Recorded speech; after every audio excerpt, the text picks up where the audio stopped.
السلام علیکم ورحمۃ اللہ وبرکاتہ۔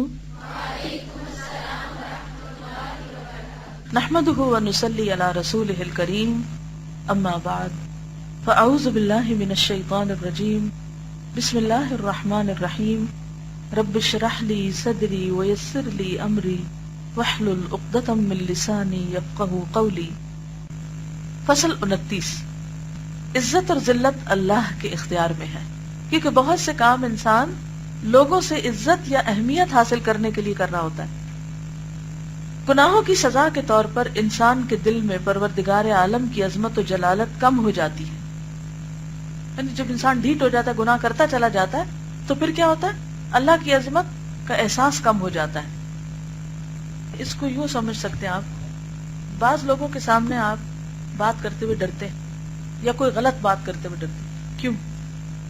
کیونکہ آپ کے اندر ان کی ہیبت ہوتی، تو آپ وہ کام ان کے سامنے نہیں کرتے، عام طور پر والدین یا خاندان کو کوئی بڑا بزرگ۔ لیکن اگر آپ کے اندر کسی انسان کا کوئی روب نہیں تو پھر آپ کیا کرتے ہیں؟ اور اسی لیے یہ کوشش کرنی چاہیے کہ بچے ماں باپ کے سامنے منہ نہ کھولیں، کیونکہ ایک دفعہ جب وہ بدتمیز ہوتے ہیں، ماں باپ کے سامنے بولنے لگتے ہیں، انہیں برا بھلا کہنے لگتے ہیں، تو حیا ختم ہو جاتی ہے۔ جب حیا ختم ہو جاتی ہے تو پھر وہ ان کے حق میں بھی نقصان دہ، والدین کے حق میں بھی۔ تو اس کے لیے میں آپ سے یہ کہوں گی کہ اگر آپ کبھی ڈانٹ رہے ہیں بچوں کو اور آپ دیکھیں کہ بچہ بولنے لگا ہے تو خاموش ہو جائیے، اس کی حیا نہ ختم ہونے دیں۔ کیوں؟ کیونکہ یہ ایک ایسی آڑ ہوتی ہے، انویزیبل پردہ ہوتا ہے کہ جو انسان کو بہت سی خرابیوں سے روکے رکھتا ہے۔ جب یہ پردہ ٹوٹتا ہے نا تو پھر بہت فسادات ہو جاتے ہیں۔ اسی طرح ہسبینڈ وائف کے درمیان بھی ایک حجاب ہونا چاہیے کہ دونوں ایک دوسرے کا احترام کریں۔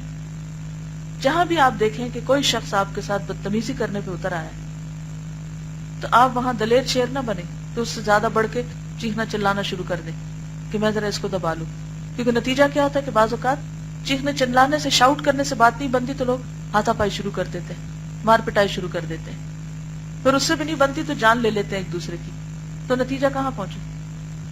تو بہتر تھا نا کہ پہلے ہی درجے پر ایک حیا ہوتی، ایک باہم احترام ہوتا تو نوبت یہاں تک نہ پہنچتی۔ تو حیا ایک ایسی چیز ہے کہ جو انسان کو صغیرہ سے کبیرہ تک جانے سے روکتی ہے، منکرات سے دور رکھتی ہے۔ تو اسی طرح اللہ سے حیا کا مطلب کیا؟ کہ اللہ کی عظمت کا احساس دل میں ہونا، کیونکہ جب کسی کی عظمت یا بڑائی کا احساس ہوتا ہے تو انسان پھر اس کے سامنے کوئی ایسی بات نہیں کرتا جو اس کو ناگوار ہو۔ قلب میں اگر اس کی عظمت و ہیبت موجود ہو تو وہ کبھی عصیان و نافرمانی کی جرت نہ کرے۔ بسا اوقات بعض فریب خوردہ انسان اللہ کی بارگاہ سے بڑی امیدیں رکھتے ہیں اور کہتے ہیں کہ اللہ کے عفو و کرم کی فراوانی ہم سے گناہ سرزد کراتی، پیچھے بھی پڑ چکے ہیں یہ بات۔ اس کی عظمت و جلالت ہمارے قلوب میں بے پایاں موجود ہے، ذرا بھی کم نہیں ہوتی، لیکن یہ بات ان کے نفس کا ایک خطرناک مغالطہ اور دھوکہ ہے۔ کون سی بات؟ کہ چونکہ اللہ غفور رحیم اس لیے ہم غلط کام کرتے ہیں، کیونکہ گناہ کرنے والے بندوں کے قلوب میں اگر اس کی عظمت و جلالت اور اس کی محرمات کی اہمیت ہوتی تو وہ گناہ کا ارتکاب ہی کیوں کرتے؟ اس کی عظمت و جلالت، اس کے محرمات کی اہمیت کا احساس بندوں اور گناہوں کے درمیان ایک زبردست دیوار ہے۔ کیا چیز؟ اللہ کی عظمت و جلالت اور اس کی محرمات یعنی حرام چیزوں کی اہمیت کا احساس انسان کو ان حرام کے پاس نہیں جانے دیتا۔ یہ دیوار بندوں کو گناہوں سے روکتی ہے۔ گناہگار در حقیقت حق تعالی اور اس کے اوامر و نواہی کی کوئی قدر و عظمت ہی نہیں سمجھتے۔ ایسے لوگ اللہ کی قدر ہی کیا کر سکتے ہیں، اور ان کے قلوب میں اللہ تعالیٰ کی عظمت و جلالت کیسے پیدا ہو سکتی؟ یہ ایک محال سے محال اور ناممکن سے ناممکن امید ہے۔ عاصی اور نافرمان بندوں کے حق میں صرف اتنی سزا بہت کافی ہے کہ ان کے قلوب سے اللہ جل جلالہ کی قدر و عظمت ختم ہو جائے۔ یعنی کسی انسان کی یہ انتہا درجے کی بدقسمتی ہے کہ اس کے دل میں اللہ کی عظمت کا احساس نہ رہے۔ ٹٹولے اپنے دلوں کو، اللہ بڑا لگتا ہے یا بندے؟ اللہ کا ڈر زیادہ ہے یا لوگوں کا؟ اللہ کی عظمت کا احساس برائی سے روکتا ہے یا لوگوں کی بڑائی کا احساس کچھ کام کرنے سے روکتا ہے؟ آپ اپنے آپ کو خود پرکھ سکتے ہیں، خود پہچان سکتے ہیں کہ کہاں کھڑے ہیں۔ یہ بہت بڑی سزا ہے کسی انسان کے لیے کہ دل میں اللہ کی عظمت کا احساس نہ ہو۔ اور اس کے محرمات کی اہمیت باقی نہ رہے، کیونکہ پھر حدیں ٹوٹتی چلی جاتی، دیواریں گرتی چلی جاتی، اور انسان برائیاں پورے دلیری کے ساتھ کرتا ہے۔ کسی بندے کو یہ سزا دی جاتی ہے اور پھر اس سزا سے ایک دوسری سزا تجویز کی جاتی ہے کہ لوگوں کے دلوں سے اللہ تعالیٰ اس کی عظمت و ہیبت نکال دیتا ہے۔ یعنی جب انسان گناہ کرتا ہے، غلط کام کرتا ہے، تو لوگوں کے دلوں سے اس کی قدر، عظمت، ہیبت نکل جاتی ہے۔ جس طرح بندہ احکام الہی کو بے وقت بنا دیتا ہے، اسی طرح وہ خود بھی لوگوں کی نظروں میں ذلیل و بے وقت بنا دیا جاتا ہے۔ پہلے بھی یہ بات ہوئی تھی نا کہ عام طور پر ہم عزت و احترام کس سے چاہنے لگتے ہیں؟ لوگوں سے۔ لیکن عزت و احترام حاصل کرنے کا ذریعہ کیا ہے؟ کہ انسان اللہ کی عظمت کے احساس سے سرشار ہو اور اللہ کے ڈر سے گناہ نہ کرے، گناہوں سے بچے۔ حقیقت یہ ہے کہ بندے کے دل میں جس قدر اللہ کی محبت راسخ ہوگی، اسی قدر لوگ اس سے محبت کریں گے۔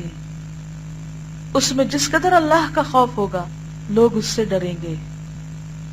تو اپنے دلوں کو ٹٹولیں کہ دل میں اللہ کی محبت کتنی ہے، کیونکہ جتنی آپ کو اللہ سے محبت ہوگی، اسی قدر لوگوں کو آپ سے ہوگی، اور سچی محبت ہوگی، وہ کسی لالچ پر مبنی نہیں ہوگی۔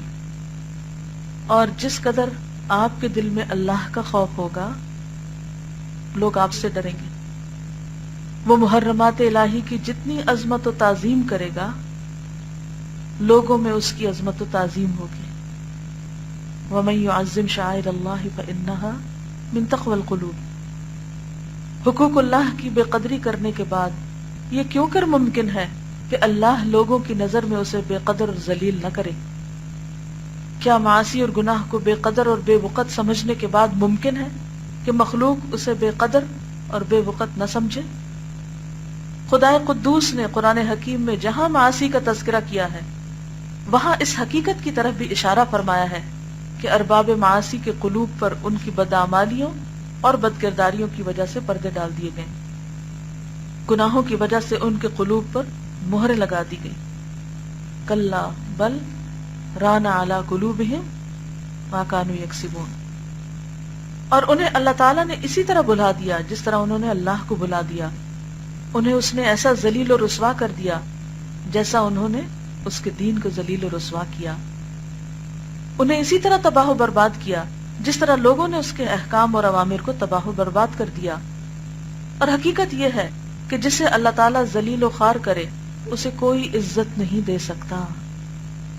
وَمَن يُهِنِ اللَّهُ فَمَا لَهُ مِن مُكْرِمٍ، سورۃ الحج آیت 18۔